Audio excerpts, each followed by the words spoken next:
We continue now at the top of Daf Dalet Amud Beis in Meseches Bava Basra. This is Bava Basra Daf 4b.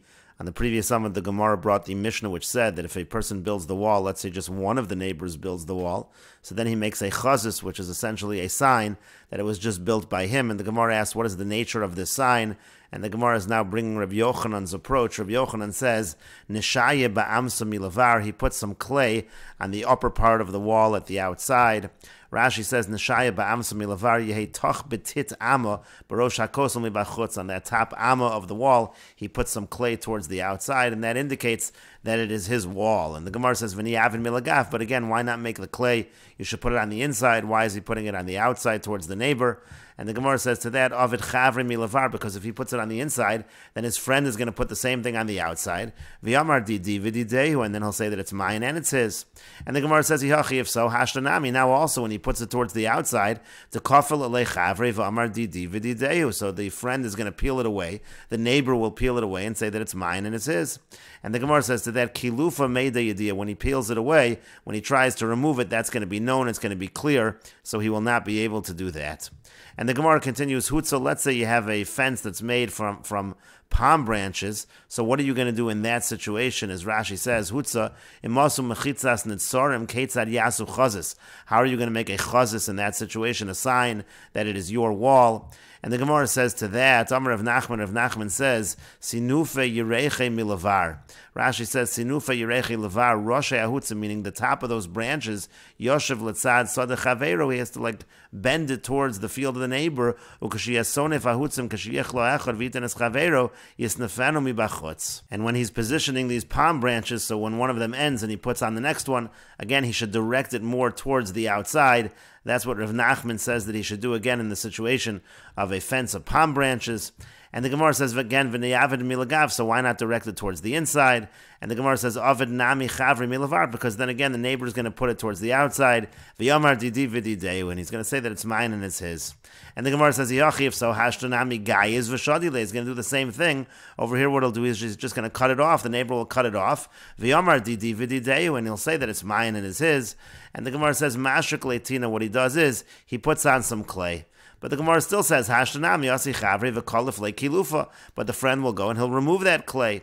And the Gemara says, Meida yediyah, that's going to be known if he removes it, and that's not going to be something that the neighbor will be able to do. And the Gemara continues, Abaya Amar Abaya says, Hutza lesle takant, if you have a fence that is made out of these palm branches, there is no solution. Ela b'shtara, the only solution is to write up a document to make it clear that it belongs to just one of them.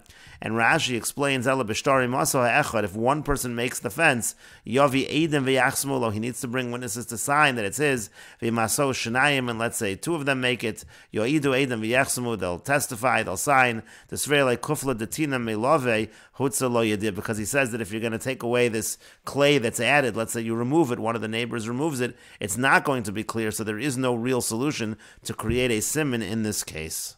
And the Gemara continues at the two dots. The Mishnah said, let's say again in a place where it's not accustomed to build a fence, but let's say they do make the fence together. So then it said in the Mishnah that they should make a sign on both sides of the fence that will indicate that it belongs to both of them.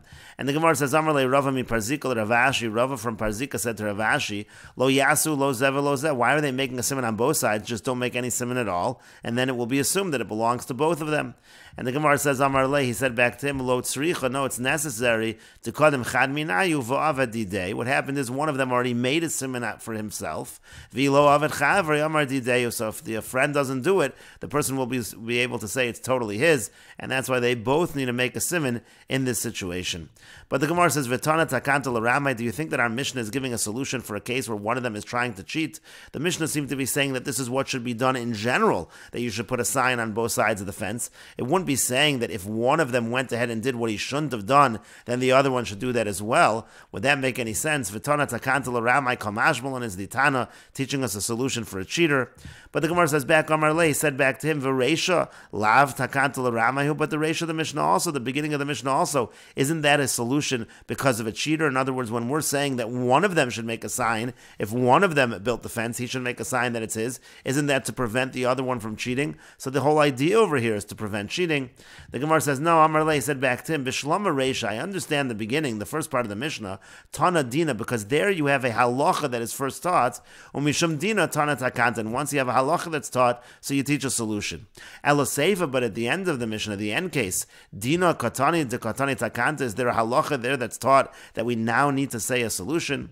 And Rashi explains first, V'takanta l'ramai b'tmiya. The Gemara is asking us a question. Are we saying a solution for a cheater? V'chi mivnei dagas ramoin ichvel tanu l'misni hamaznisin is the reason for this Mishnah because of the concern of cheaters. But the Gemara said, V'reisha tekatani v'osa chazas mibachutz. But the first case of the Mishnah also, where he has to make a sign. Lav takanta mishum ramai, who isn't the whole point there a solution in case the other person cheats? The lolei machavre shel shenenuhu, that the neighbor shouldn't say it belongs to both of us. And the Gemara says there is a difference between the Reisha and the Seifa. In the Reisha Tana Dina, over there we have a halacha. Hoel ubika ein minag ligdor. The point over there was the halacha that in a place of open fields where there's no custom to make a fence, ein yachal lechufo, he's not able to force the other one to make the fence. Ela konis l'soch shalo avona, rather he makes it within his own property, he builds his own fence. Va'aidi de Tana Dina, and since we taught this halacha, Tana Takanta, we teach the solution, v'yosa chazis mishum ramai, that he should make this chazis in case the other person tries to cheat. Ela seifa dina lotana, but at the end of the Mishnah, there is no halacha being taught there to upshita, because it's obvious. The end of the Mishnah is when they both decide on their own to make it together, meaning they're going to make it as partners. That if they want to make it together, that's exactly what they do. So that's an obvious idea. That's not even a halacha. The whole point of it is just to teach this solution. So again, are we just going to teach this because of the Ramai? And the Gemara continues. Amar Ravina says, Hacha behutze askinan. What we're talking about at the end of the Mishnah is we're talking about a fence that's made from these palm branches, and the idea is that it is possible to make a chazis, to make a sign in that situation. Liafuka midi Abaye, and the point is to teach that Abaye is incorrect. Diyamar hutza lesle takanta lebishtar, because Abaye said that if you have a fence made of hutza, the only solution is to have a document. There is no kind of sign that is sufficient in that case. Kamash malon de v'chazis sagi, and that's what the end of the Mishnah is teaching, that it's not true. There is a solution. You are able to have a chazis, you are able to have a sign in that situation. And again, in this particular case, you're going to have on both sides because they both made the fence. And the Gemara continues with the Mishnah, Hamakif es chaveru mishalosh ruchosiv, if somebody surrounds his neighbor from three sides, v'gader es harishona v'es hashniya v'es hashlishis, and he puts up a fence around the first, second, and third side, ein mechayven osa, we don't obligate that person in the middle, he doesn't have to pay for any of those fences. Rabbi Yossi says, Imamad v'gader es ravias, if he goes ahead and puts up a fence on the fourth side, then megalgalin olav es hakol, then he has to pay for all of it. And Rashi explains, Hamakif es chaveru mishalosh ruchosav, shekana gimel sados saviv sada chavero, lishloshas meitzareh. The person bought 3 fields that surround this field of the person in the middle. V'gader es shlosh, and he put up a fence by all 3. V'nimtza sadeyu shalem soizeh mukaf mishalosh ruchosav. It comes out that the field of this person in the middle now has a fence surrounding it from 3 sides. Ein mechayven also lost his klum. He doesn't have to pay anything. Kedarmin, as we say, the stam bika, because when we're talking about a general bika, meaning to say a bika is an area of a bunch of fields, that's makam shenagu shelo ligdorhu. That's a place where the custom generally is not to put up a fence, and that's why this person in the middle does not have to pay. And then Rashi here has a note, it seems to me that the reason is because he's not helping him at all. Because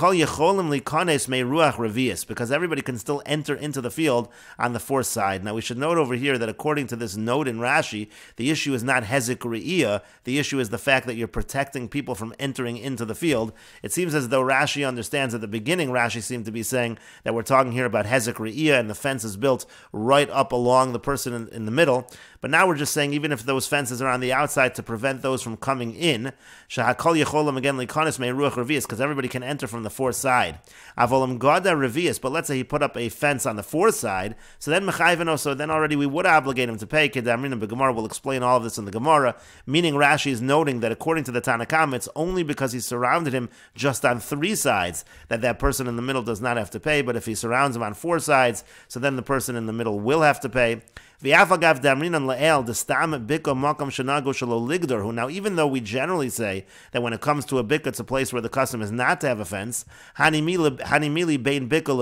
when you're talking about between one field and another field. And we're talking about a wall that's 4 amos high for hezek re'iyah purposes. And that's where we say that in a bikah there is no issue of hezek re'iyah. My time of deleka hezek re'iyah. What's the reason? Because again, there's no hezek re'iyah in a bikah. But let's say we're talking about the fact that animals shouldn't enter into the field. That you do need to have a fence. There you need a fence of 10 tvachim,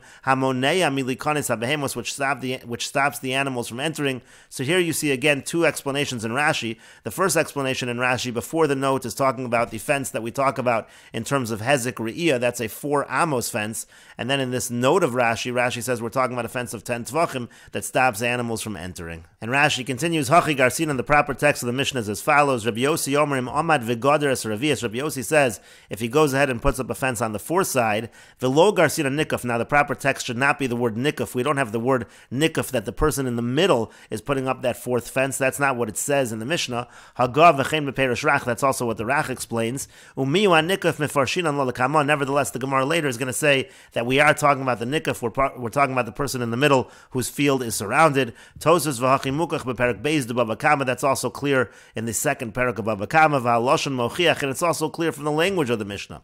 The Katani Im Amad, because it says if he gets up and puts up the 4th wall, V'Lo Katani Im Gadar. It doesn't say if he just puts up that 4th wall. Mechlal Delav Bahu De Gadar Hashalosh Mayri. That sounds like we're talking about the other person, meaning we're not talking about the person who put up the other 3 walls, but the Nikaf, the person who's being surrounded, he's the one that put up the 4th wall. Megalgal and all of Esakol. So then Rabbi Yossi says then he has to pay for everything, meaning Loses Chelko B'Shloshes Harishonos. He has to now pay his portion, his half, in the first 3 walls as well. Dekevan De Gadar Satzara Pasuach, because since he went ahead and put up a fence on that open side, Gali Daite Denichole B'Mai De Gadar Chavre. He's showing that he likes the fact that he was surrounded by fences on the other 3 sides, and therefore he has to pay his share.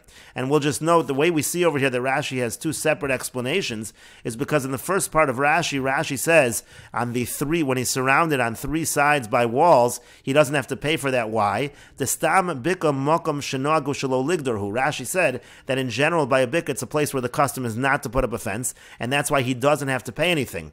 Now in the note on Rashi says that we're not referring to the situation where he's only surrounded on 3 sides with a fence, but let's say there's a 4th.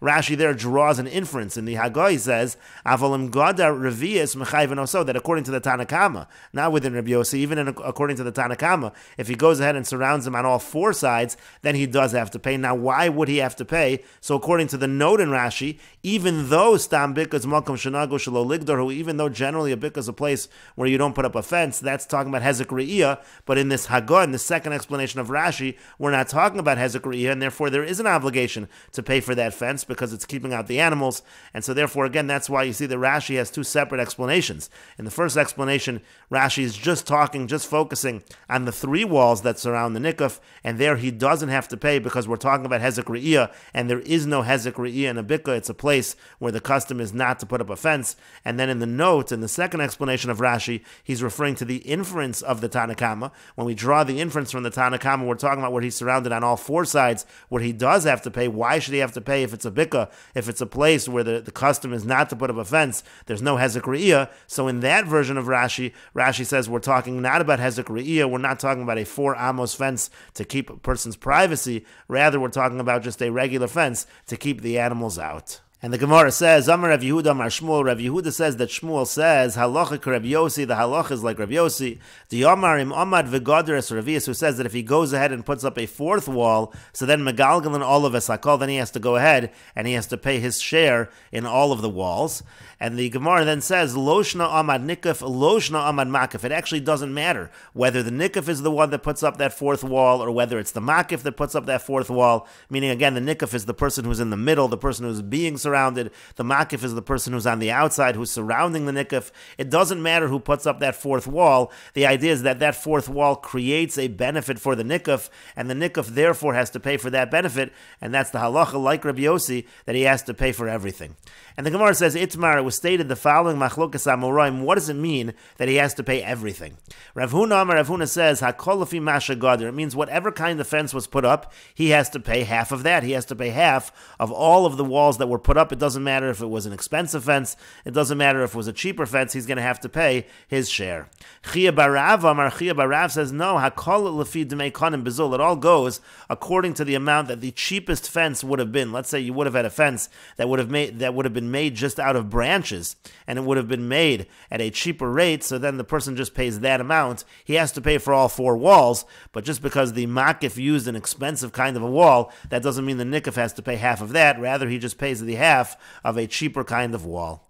And the Gemara now says, Tanan, we learned in our Mishnah, hamakif es chaveru mishalosh ruchosov, if somebody's surrounding his friend from three sides, v'goder es rishona v'es hashniya v'es hashlishas, he puts up walls around the first, second, and third side, ein mechayven oso. So the person who's in the middle, the nikuf, he does not have to pay any share of those walls.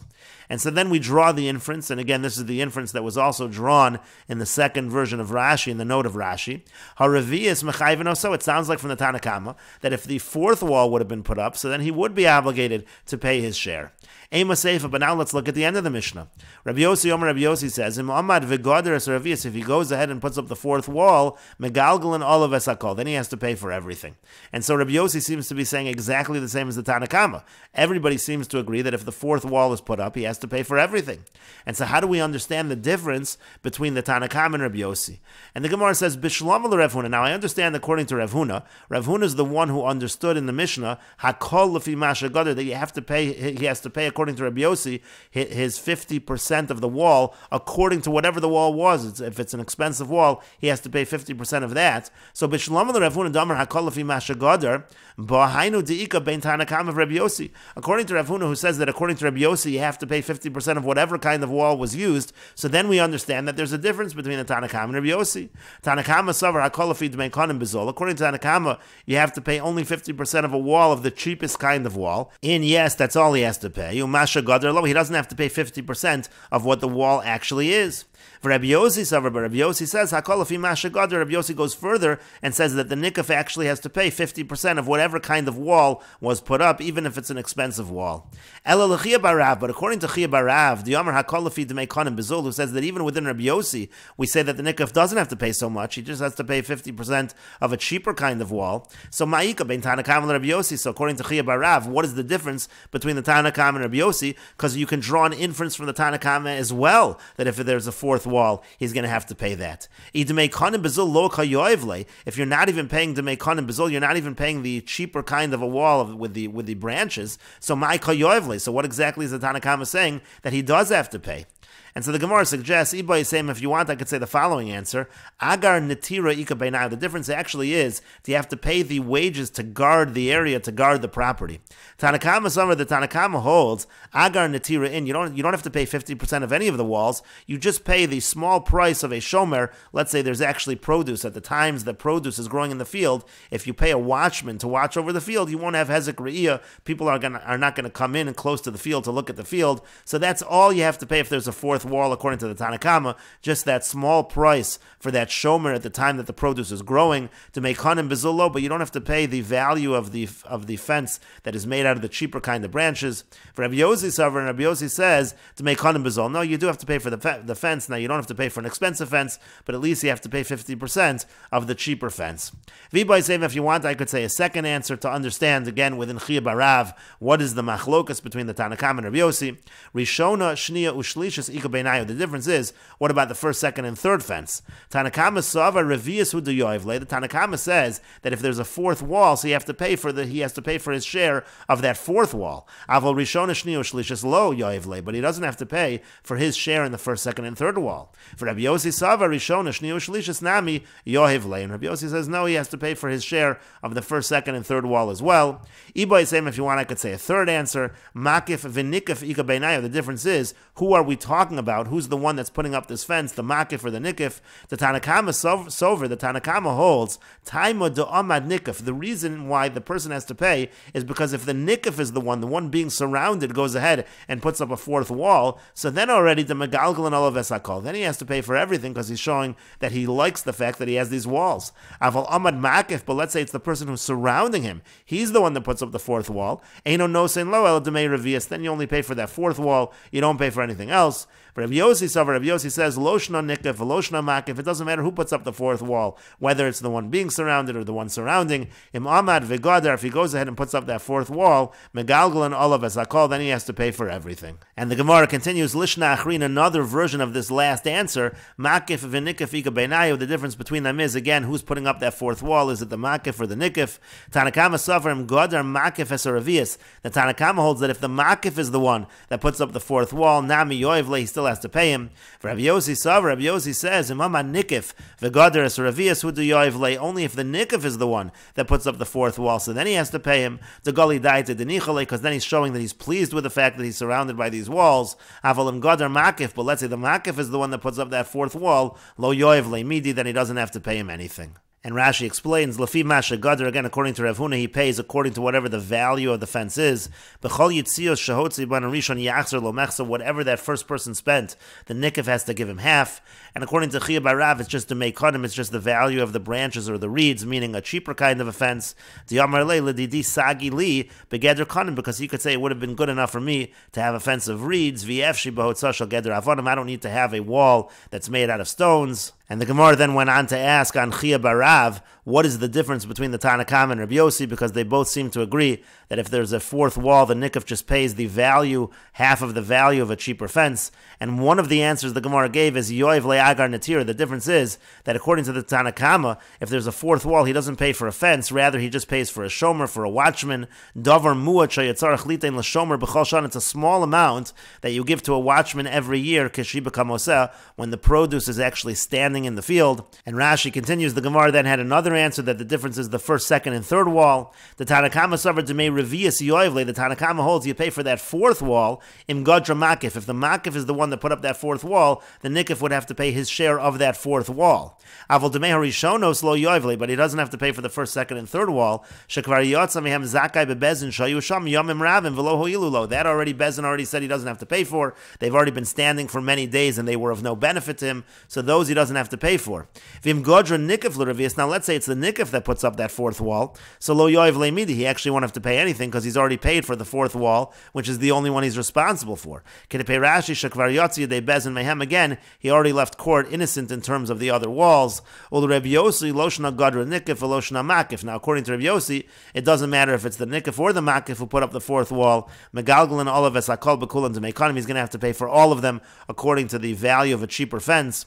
And then finally the Gemara suggested that makif and nikif ika beinayu. The difference is if it was the makif or the nikif that put up that wall. The Tanakama islay de Rabbi Yossi hecha de gadra nikif. The Tanakama agrees with Rabbi Yossi. If the nikif is the one that put up that fourth wall, so then the Tanakama agrees he's going to have to pay for everything. Avol Rabbi Yossi leslay the Tanakama begadra makif. However, Rabbi Yossi would disagree with the Tanakama in a case where the makif put up that fourth wall. Tanakama suffer, meaning to say the Tanakama holds loshna nikif veloshna makif. It doesn't matter if it's the nikif or the makif. Ki gadra l'revius mechayven. So once that fourth wall is put up, so then he's going to be obligated to a Tanakama b'makif ayri, because the Tanakama is talking about the makif. He's talking about he's the person that's putting up that fourth wall. V'daikinan mimilsei haravius mechayven. So the inference is, again, the makif put up three walls, and we make an inference that if he puts up the fourth wall, then that would obligate the nikif to pay. V'chol shekain kishagadra nikif de gali daiti. Now that would certainly be true if the nikif is the one that puts up that fourth wall, because then he's showing that he's pleased with the arrangement. And we will just note that this Rashi is going on the second version